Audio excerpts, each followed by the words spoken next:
Coming up next on Passion Struck. At the end of the day, I'm very lucky that this gets to be my job. And I remind myself of that every day, not to ever really lose my mind over skating or anything like that. I do take it pretty seriously, and I do try and do the best that I can always. But my job is what I wanted to do when I was a kid. So I'm very lucky in that aspect of it. But I think a lot of random little kids will come up to me at the skate park and they tell me how cool it is that I get to do this as my job. And that always reminds me, I'm very lucky that I'm not doing something else. Hopefully, if someone watches me skate, it can bring them a little bit of joy or try and inspire kids to be better. I'll try my best to be a good example. Welcome to Passion Struck. Hi, I'm your host, John R. Miles, and on the show, we decipher the secrets, tips, and guidance of the world's most inspiring people and turn their wisdom into practical advice for you and those around you. Our mission is to help you unlock the power of intentionality so that you can become the best version of yourself. If you're new to the show, I offer advice and answer listener questions on Fridays. We have long-form interviews the rest of the week with guests ranging from astronauts to authors, CEOs, creators, innovators, scientists, military leaders, visionaries, and athletes. Now, let's go out there and become Passion Struck.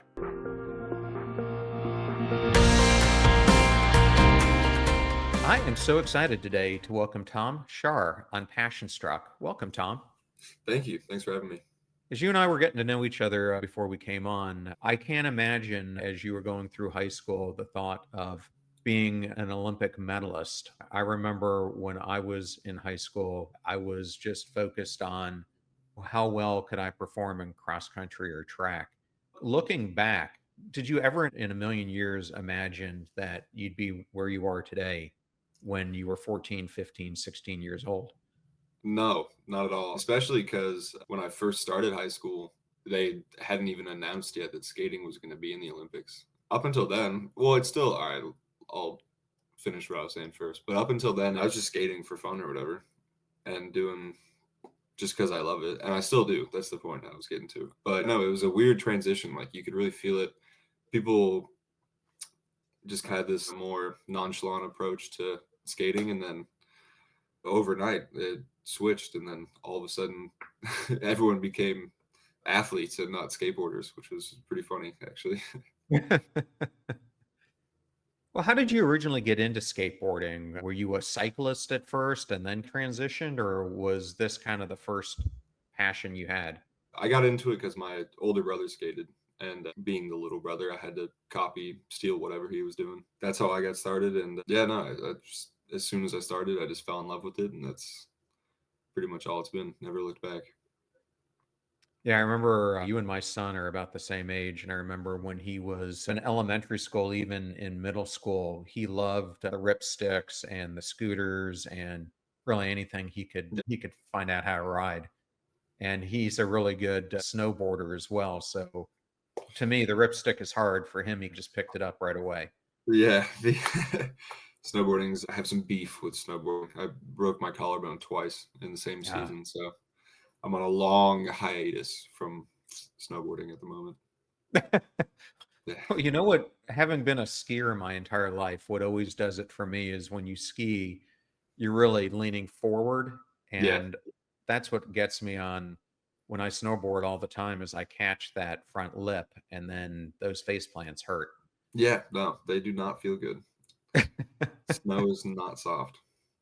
So I'm going to take you back in history to what we were just talking about, middle school. You landed the first ever 1080 when you were just 12 years old. Can you take us back to that moment? And for a person who doesn't understand what a 1080 is, maybe explain it to them. And Yeah, what was going through your mind when you finally stuck it? the 360 is just one spin around, full circle, and then a 1080 is just three of those. So it was like you go up in the air, grab your skateboard, spin around 3 times, come back down.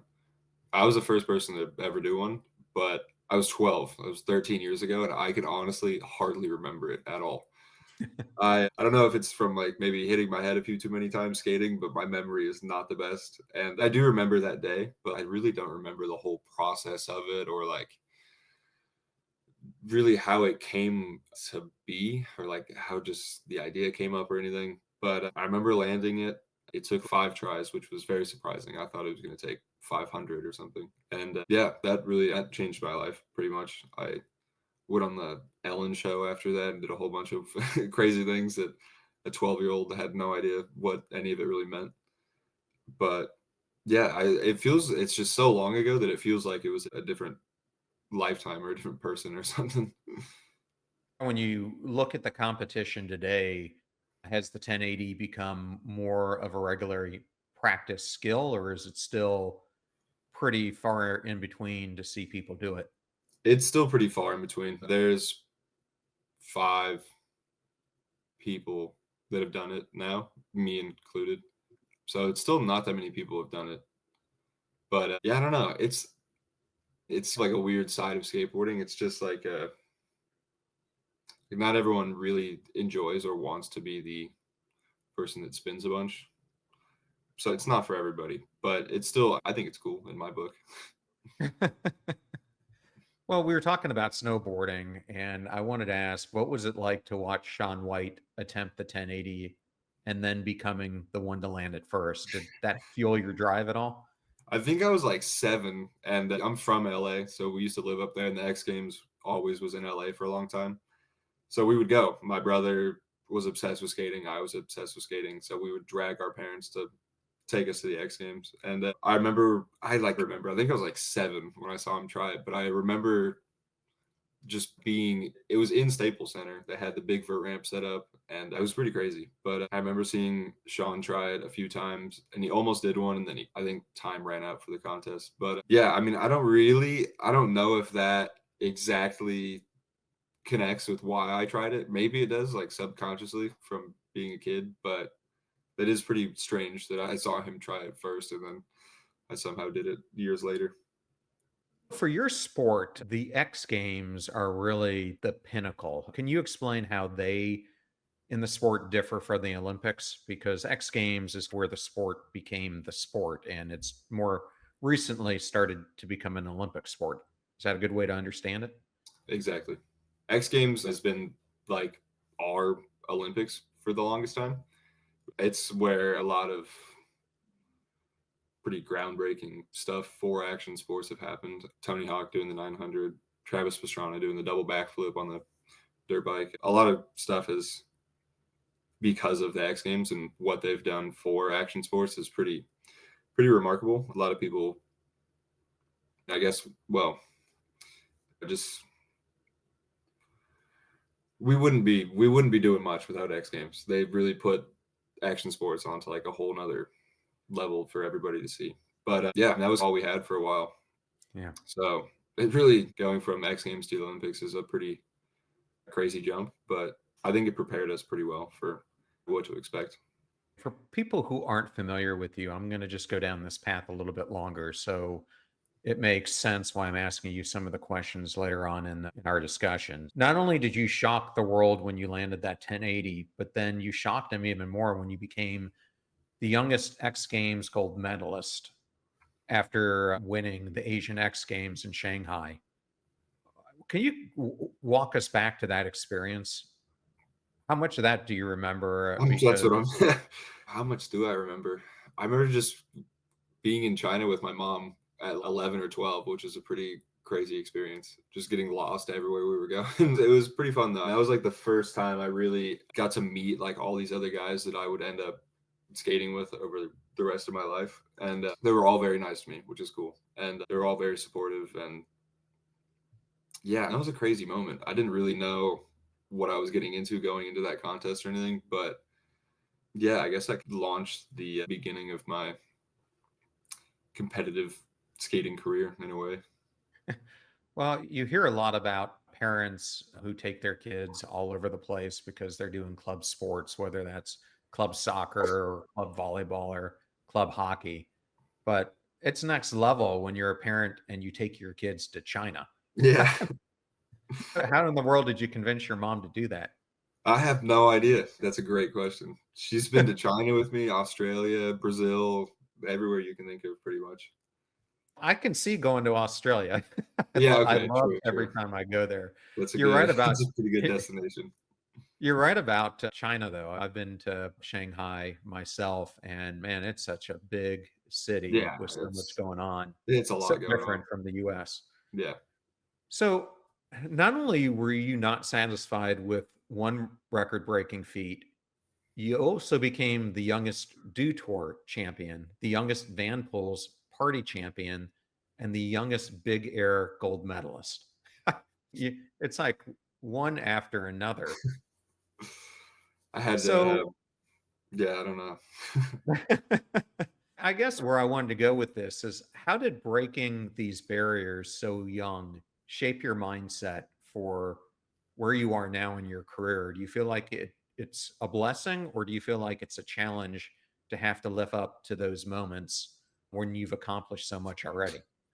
Definitely both, I think. When I was younger, I was very like vert skating oriented, and that was all I knew. I probably couldn't kickflip on flat until I was like 14 or something, which is very embarrassing. But I think as I got older, I either just got burnt out on skating vert and just mega ramps, and I don't know, I just lost interest in it somehow. But skating started to kind of transition into more of what the Olympic park format looks like concrete bowls and that kind of skating. So I slowly transitioned from vert and mega into that. And I think when I was younger, I was pretty good at vert and mega.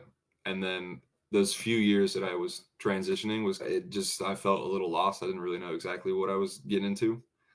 But then I got older, I got stronger and figured out where I felt like I belonged in the world of skating, and everything started to click again, which I'm very happy about because there was a few years where I was like, I don't know what I'm doing right now. There was definitely a large break in my competitive skating, or not really a break. I was still doing contests and whatnot, but I was just trying to figure out how I fit in, kind of in a way. Yeah. I'm going to come back to that in a second because I don't care if you're a skateboarder, you're jumping off the ski jump, you're doing the tricks in the terrain park, you're doing the Sean White types of things. All of these things demand a tremendous amount of overcoming fear. Like, how did you process that fear? Because I guess before you ever landed the 1080, you probably had to practice that thing 1,000 times and probably wiped out about 990 of them. That's funny, actually. Some random kid on Instagram just DM'd me and asked me like the exact same question. He was like, "Are you scared when you skate?"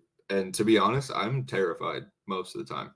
Some of the stuff is pretty scary, but there's a fine line that you have to ride along because if it's not scary, then there's not really much of a reward. It feels like, but at the same time, don't hurt yourself. But you just got to take things slowly, take a trick and break it down into smaller pieces and kind of work on the individual parts of it until you feel you have the confidence to try and actually do the trick. But most of skating is that's really it. It's just mostly confidence. If you get to a certain point in skating where you know you can do certain things, but you just have to remind yourself that you know you can do them because a lot of it just testing the waters and seeing what feels right. But I don't know where I was going with that one exactly. But back to the point is I think every skater is scared of what they're doing, but you just learn to let that sit with you and just yeah, I guess it's like a kind of fight or flight situation that you get into when you're trying new stuff. I myself am not a Navy SEAL, but I spent time working with them and deploying with them when I was in the service. And one of the things that I learned while I was with them is to get over fear. We did a lot of exercises that involved breath work, mindfulness, yoga, things like that. Are any of those types of techniques things that you've employed at all for how? Yeah, I think so. I think a really good one is to just stay present too, just because a lot of the fear that you'll have is from thinking of what could go wrong, but that's just thinking into the future of something that hasn't happened yet. Because if you're trying a trick and you're scared that you might get hurt doing it, well, you don't know if you're going to get hurt because you haven't tried it yet. So I think it's just about staying in the present and just trying to not really think about what could go wrong or what could go right, even just staying in that moment while you're going to try something. I remember I was interviewing Heather Moyse. You probably have never heard who that is, but she's a Canadian Olympian who's won a couple medals in the bobsled. And she was telling me first time she ever got in the bobsled, she was in the two-seater and she was behind the driver, and no one really gave her any instructions. So she said that they're starting to fly down this course and she didn't know that she's supposed to duck her head. And so she's going down and she's getting the full feel of gravity and starting to pull all these G's. And she told me she's about ready to, she's starting to freak out because she sees how fast they're going, and then almost blacks out and the force ends up pushing her down. But she definitely told me that in bobsledding, fear is one of the main things that you have to overcome, because when they bite it really hard. Yeah. Yeah. So I want to talk about mindset for a little bit. Skateboarding to me has got to be one of the most mentally demanding sports, because you're constantly pushing limits, you're constantly risking failure, and that failure has got to get to you after a while. How do you like mentally prepare yourself for that failure and to keep attempting new tricks? It's a great question. I get very frustrated a lot while I'm skating because it's just a lot of, like you said earlier, you're going to try something 999 times, but on the 1000th try, you'll land it eventually. And, but yeah, that 1000th try feels pretty good after falling 999 times. It's really, yeah, it's a lot of, it's just a long process. For me at least, there's a lot of people that learn and pick up skating very fast, but for me, every trick I've ever tried to learn has been a struggle at some point. Yeah. Whether I learned it when I was a kid or now. But yeah, it's just a lot of kind of making yourself just keep trying stuff, and you're gonna fail. Absolutely. It's not avoidable. But that's why I like it though. It's just always this process of failing and then learning from your failure and kind of continuously improving on what you've learned. And even if you don't end up landing a trick, you'll still be learning from that. And the Yeah. more you fall, the more you'll figure out stuff. And it's just it's like a chess game in your head until you finally figure out exactly what you're doing wrong. And then it all clicks. One of the things that I talk a lot about on this podcast is the need to push boundaries, and you can't ever stay comfortable with where you're at. And one of the big things, whether you're an executive, whether you're a coach, whether you're an athlete, is the mental blocks that come about when trying to push boundaries. And you talked about this earlier, where you went through a period of time where things weren't just clicking like they Yeah. had before. When those doubts crept in, like, how do you analyze them? How do you overcome them? Because this is something that a lot of people face, a lot of people who are a lot older than you. Yeah. For me, I took a really big step back and just kind of looked. I just tried to figure out where I wanted to be and fit into this skating world. It was never like the idea of me like stopping never came into my head. I just didn't really know where I fit in. And I think just kind of trying to, I don't know, just do your own thing is kind of what I figured out. If you love what you're doing, like it'll all come together. And I think that's what happened for me. I just found a different path, and I'm very glad that it worked out though. So I wanted to go to Paris for a little bit. So it was a little bit in doubt that you would even go to Paris. Can you talk us through that story? Yeah, I barely qualified by the skin of my teeth. I missed out on the Tokyo Olympics, well, the first one for skating, and I missed it. They take 3 Americans, and I was the fourth by 5 points or something crazy. And then going into this one, I was number 4 again by 5 points again. And the last qualifying stop was in Budapest. which was like June, like right before the Olympics. And I had to get second place, and the person that was in third had to get like 16th or something like that. Like it was very long shot chances that it was going to happen, because the person that was in third was very good. They would always do well in the contest. And somehow going into the finals, I wasn't really paying attention to the placings or anything, but he was in 16th and the finals were about to start. And I was like, oh my God, this could happen. And then I ended up in second. So it was like the exact number of points or whatever I needed to qualify. And I barely made the team, but then I think that kind of helped me, because I got to Paris with the mindset of I'm not really supposed to be here. So I'm just going to have fun and try and take everything in. And I think that helped me mentally, instead of knowing months prior to the Olympics that I was going to make it and really stressing out for a long time. I just got thrown in and was like, okay, I got to just deal with this, which I think was honestly maybe better for me. It makes you just wonder about what goes through the mind of Shaun White, who we talked about, or Simone Biles, or some of these athletes who are expected to win and to have all that pressure and to feel like you got a whole country like begging you to win. And then when you don't, So that's a lot of pressure. It is. That's why I was so happy for Shaun that last Olympic when he pushed through, man. It's like the hero story. That was a very special one. So I understand that you got to meet Snoop Dogg. I did. He was just bouncing around during all the different events, and he was like this myth. You'd hear rumors, be like, oh, Snoop's here. And we'd all be looking around for him.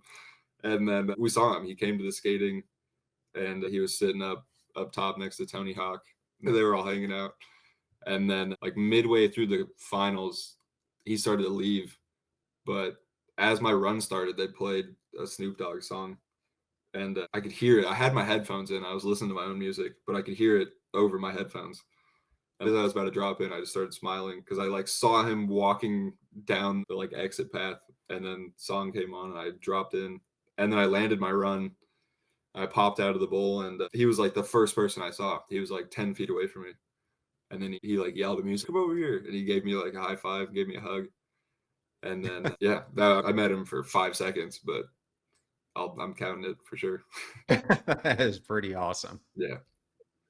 I just have to ask you, I watched the opening ceremonies and I thought that the French did a really cool job of how, as the boats were going down, they were showing all these different events that kind of trace the history of France. How much of that did you get to experience being on the boat? I'm guessing it might have been something better to watch on TV than be there, but I'm interested in your perspectives. It was still very cool from the boat. It was pouring rain, which was rough. Yeah. But it didn't affect me that much. I felt bad for the girls that were in full makeup and then looked like their mascara was running and everything by the end of it. But for me, it was fine. It was just a little cold and wet, but we still got to see the whole setup and all the different kind of they set up everything. It was really cool just going down the river. They had a little floating skate park in the river that we went past, and then what's the band, Gojira, the metal band, I think they were set up. It was cool, but we only got to see these parts of it for 30 seconds as we floated by, but seeing everything was pretty cool. Did you ever go back and watch it on video? No, I haven't actually. I haven't seen that. Yeah, they just made it so dramatic. There were a couple things I thought were cheesy, like the dude who kept jumping over buildings the whole time. There's always going to be some cheesy stuff, but yeah. But I thought some of the performances on TV were just amazing. Yeah, I saw some of it on Instagram. It definitely was cool looking. Tell me about, you told me you didn't expect like you had to perform. You weren't expected to medal. You didn't have this heavy weight of pressure on you, which made you feel like you could just go out there and just go for it. Yeah. Can you lead us through like what was happening in the competition, and when did you realize that you had a shot to be on the medal podium?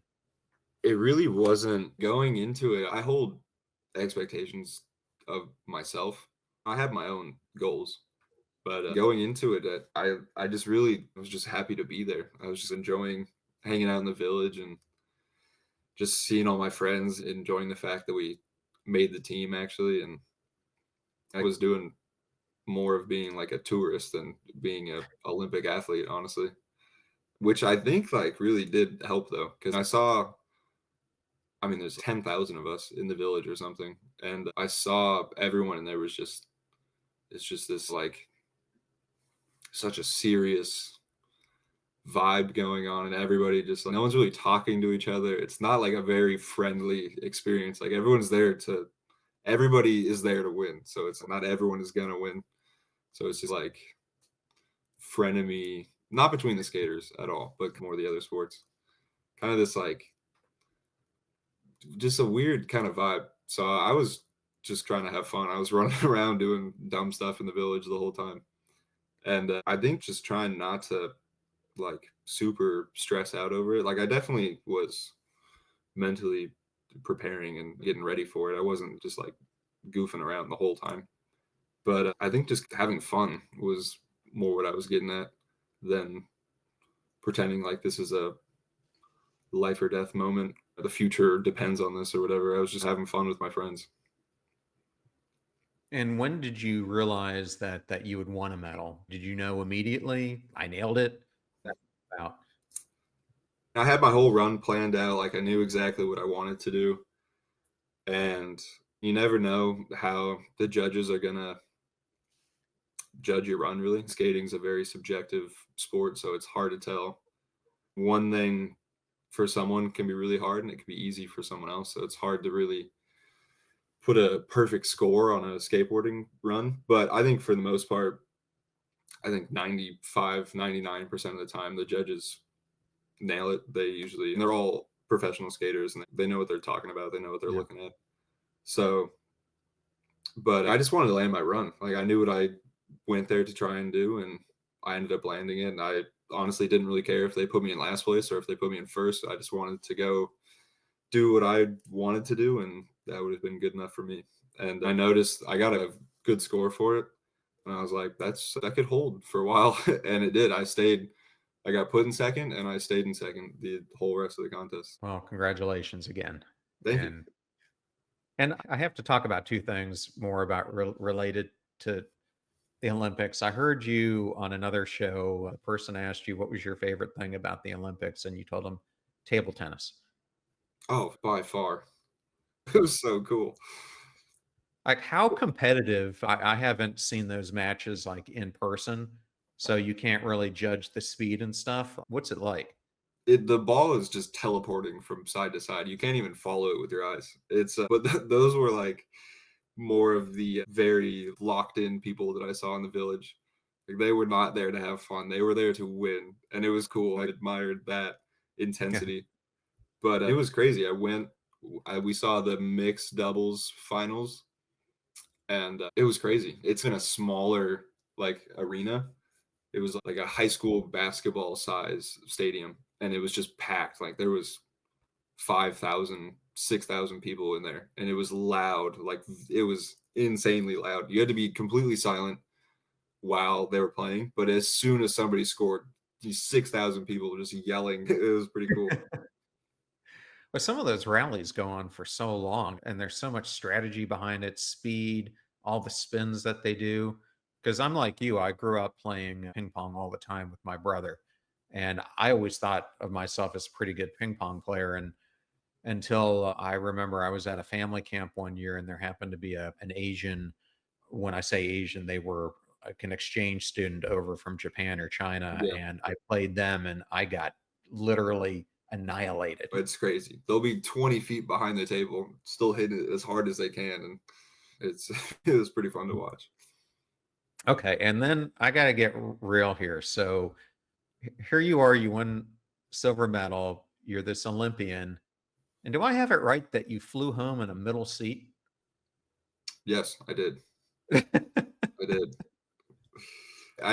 To be fair, I changed my flight to come home early. I was supposed to stay for the closing ceremonies and everything, but not everybody stayed all the way from opening ceremonies till closing, and our event was pretty much at the end of the 2-week Olympic window. So by the time I was done skating, I just wanted to go home. And I got maybe 3 hours of sleep the night before the contest. I just couldn't go to sleep. It was like 4 a.m. when I finally did. I had to be up at 7. So it was a very long 48 hours after that. And then I got home the night after the event at 4 a.m. again, and I had to be up at 6 to do interviews. I got 5 hours of sleep in the course of 48 hours. So I was dying. So I just wanted to go home, and that was the only seat that was available. So I was like, it's fine. Thanks, NBC. So it was all right. Okay, so I'm going to go back to some of the main stuff we talk about on the show. One of the core things that we like to talk about on this podcast is this innate need to feel like we matter, to feel like we belong, that our lives hold some form of significance, not just about success, but in how we impact others. Do you feel like your skating truly matters beyond the competition? That's a tough one. Yes, I do. At the end of the day, I'm very lucky that this gets to be my job. And I remind myself of that every day, not to ever really lose my mind over skating or anything like that. I do take it pretty seriously, and I do try and do the best that I can always. But my job is what I wanted to do when I was a kid. So I'm very lucky in that aspect of it. But I think a lot of random little kids will come up to me at the skate park and they tell me how cool it is that I get to do this as my job. And that always reminds me just, I don't know, I'm very lucky that I'm not even doing something else. I don't think I could do a 9 to 5, honestly. But I don't know, it's hard to say if it like is really an essential job. Hopefully, if someone watches me skate, it can bring them a little bit of joy or something like that, or try and inspire kids to be better or anything like that. So I'll try my best to be a good example. I'm glad that's where you took it. To me, what you're doing is really filling you with purpose. It's something that you absolutely love. And the fact that you're inspiring an entire generation of young skaters has got to make you feel like the stuff that you've done, the hard work that you've put in, that it matters and that other people recognize it and make you feel like it's been worth it. Do you ever feel the weight of that responsibility? For sure. But I just try and be a good example. And there's a lot of skaters that I maybe would say aren't the best examples for kids growing up. But I just always try and remind them to have fun. And it is a kind of a children's toy at the end of the day. So just have fun with it and do your own thing, and everything will work out. So, what advice would you give to some of the young athletes who are listening to the show, or it could even be an older athlete who has put it in their mind that they want to do a marathon or maybe want to do a triathlon or something, and they're struggling to find that passion, that strength to push through the setbacks? What would you tell them to do? What's a starting point or a trick that you have used? For me, you got nothing to lose. And failing is a lot easier than living with regret, I think. So it's better to try and fail than it is to never start and regret not ever trying. So I think just if you're going to do something, give it your all, have fun, and take it seriously, but not to a point of where it becomes not fun. And maybe I'll just ask you another question on that. Have you ever put a goal in front of yourself or a trick that at the onset you thought, man, this is virtually impossible, but I'm going to go for it? And if you did, like, how do you psych yourself up that you have the ability to do it? I think with skating, it's a lot of who you surround yourself with, because there's a lot of tricks or just stuff that I would not want to do alone or by myself. And if you get a good group of friends or just a good group of whoever you're skating with or whatever you're working towards, doesn't have to be skating, that can really help push you out of your comfort zone a little bit in a good way, because if you're all in it together, it feels not as daunting or something like that. So I think just having good people surrounding you, working towards a goal with other people is a lot more fun also than trying to do something by yourself. So I think that also helps. And I'm sure having those people there as you're trying these new things, they're analyzing what you're doing and probably trying it out themselves. Yeah, And you each using different techniques to do it probably helps in the learning curve. yeah, you learn with each other for sure. One of the things I have really been talking to my son a lot about, who's 26, is like for kids who have grown up in your age group, I sometimes wonder who are the role models that you guys look up to? So, as you look at people who are older than you, who do you look for inspiration? Within skating, Well, in skating or beyond. okay. My brother is still one of my main inspirations. He got me into skating, and he's always been there for me. So I'm very grateful for him. My mom and my dad too. They drove me to the skate park probably 10,000 times. And yeah, I definitely wouldn't be doing any of this without them. Within skating though, I've known a lot of the professional skaters that I looked up to as a kid. And they always say like don't meet your heroes. But within skating it's the opposite of that. I've To me every skater is a very cool, nice person. And they've all helped me along the way. Tony Hawk's given me a lot of help, and he's been very supportive of my career, especially as of recently. I ride for his skateboard company now, Birdhouse, and he's helped me out a lot. But I don't know. Outside of skating, I don't know. I really just stick within skating. I'm not too well versed in other sports or any other kind of stuff like that. Yeah, I guess part of what I'm looking at is I'm very interested for younger men in understanding like what is your definition of a man of courage? Like when you think of that, who pops in your mind? Is it, and what are the qualities or values that they possess? I think just having the humility to really be yourself, I think is a very courageous thing to do. Just really trying not to just go your own pace and doing your own what you want to do. I think that does take a lot of courage. Yeah, maybe I guess humility is probably a pretty good one. That's a good one because you need to be humble to also be self compassionate.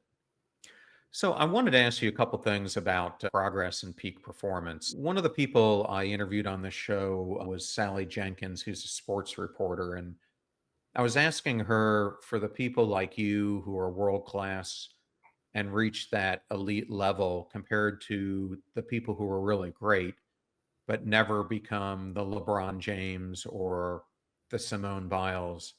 I asked her, like, what does she see different between a Steph Curry and a player just underneath them? And she was saying that it all comes down to the training and how they go through the exercises and the unseen moments when no one's looking. It's the extra reps that they put in, their willingness to try things that their peers aren't willing to do, like Steph Curry learning how to dribble just as proficiently with his non dominant hand as with his dominant one, and all those things. Do you think that there's truth to what she says? Absolutely. I've been trying to make skating sound like this very fun adventure that I've just been just like going along, but I've definitely put in a lot of hours and a lot of stuff that no one will ever see. But I think at a certain point there is like a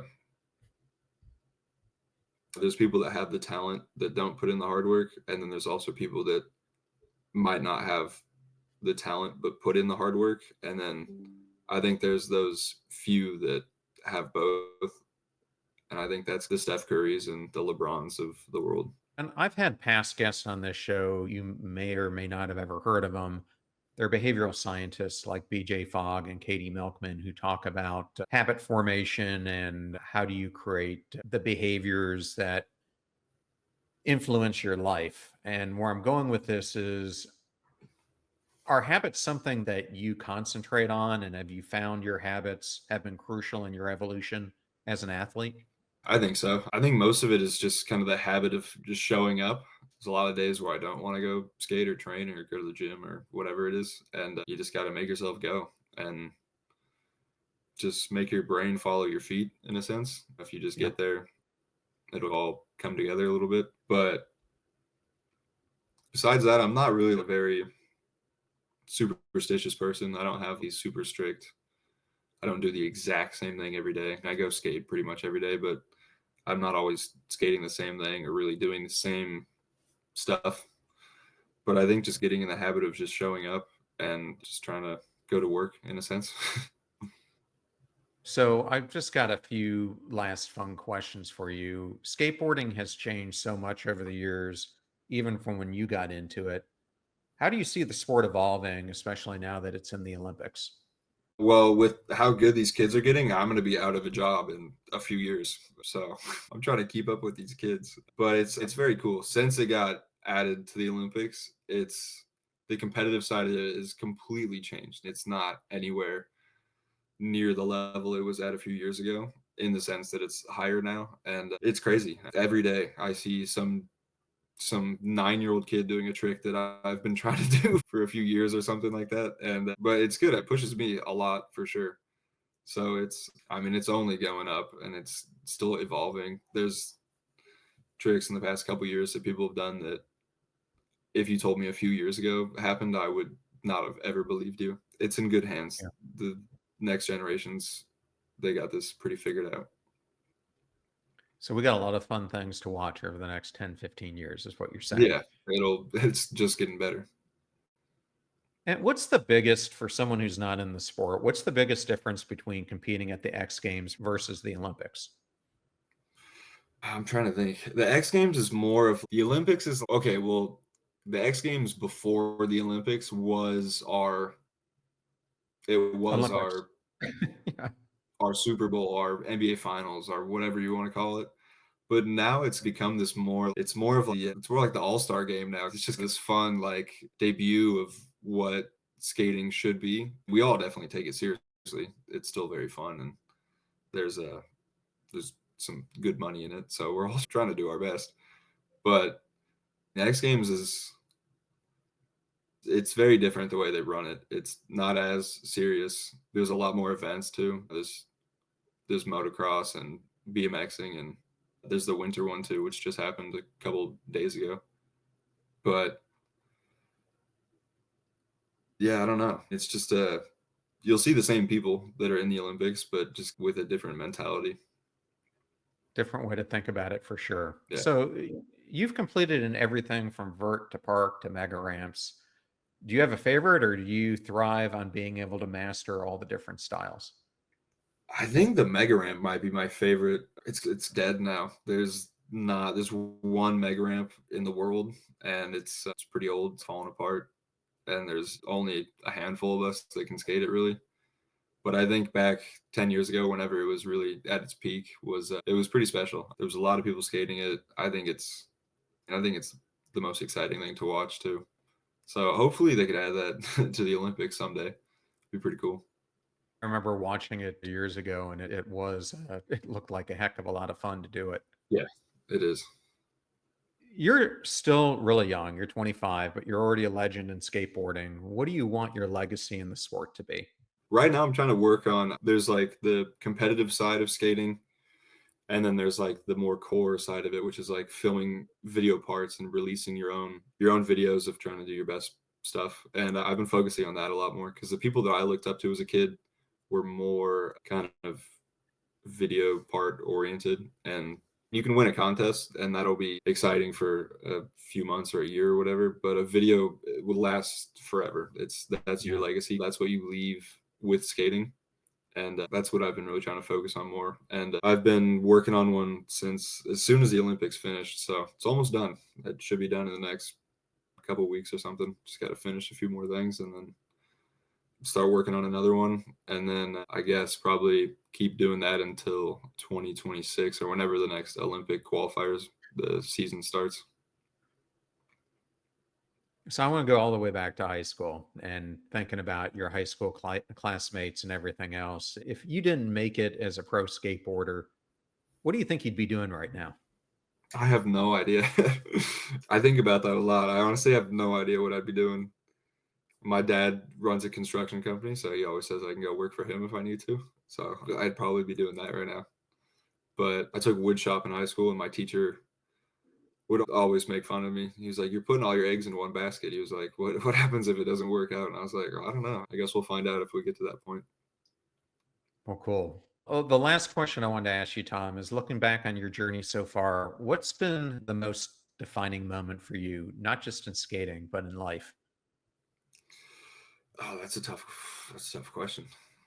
I think like making the switch from being more of the mega ramp vert skater to doing more park and concrete kind of stuff, that's definitely changed my life a lot. It's introduced me to a whole new side of skating, new people, and I'm very grateful that I made that switch because I love vert. That's like where my heart remains. That's what I grew up skating. So my first love was vert, but now it's switched to this new, different side of skating, and it showed me a lot that I definitely wouldn't have been able to do or see if I never ventured out of what I was doing before. Well, I'm not even sure if you know who Stephen Kotler is, but he is an author and really focuses on peak performance. But he decided to first get into park skiing when he was in his 50s. And you talk about a sport that is a young person's game, that's it. But he was able to do it and get quite good at it, which proves you can do anything you set your mind to, regardless of your age. If Absolutely. so, Tom, I just wanted to end. I typically ask people if there's a place that someone can go to learn more about someone. You're pretty discoverable. Is there anything that you're promoting right now or want people to know that you're doing? I guess the video part that I've been working on, it's been a long process, a very frustrating one, and it's almost done. It should be coming out in like March. And yeah, that's about it. The rest of my skating's on my Instagram, and yeah, it's pretty much all I got going on right now. Tom, thank you so much for being on Passion Struck and congratulations again on all your success and for winning that silver medal. Thank you. Thank you very much.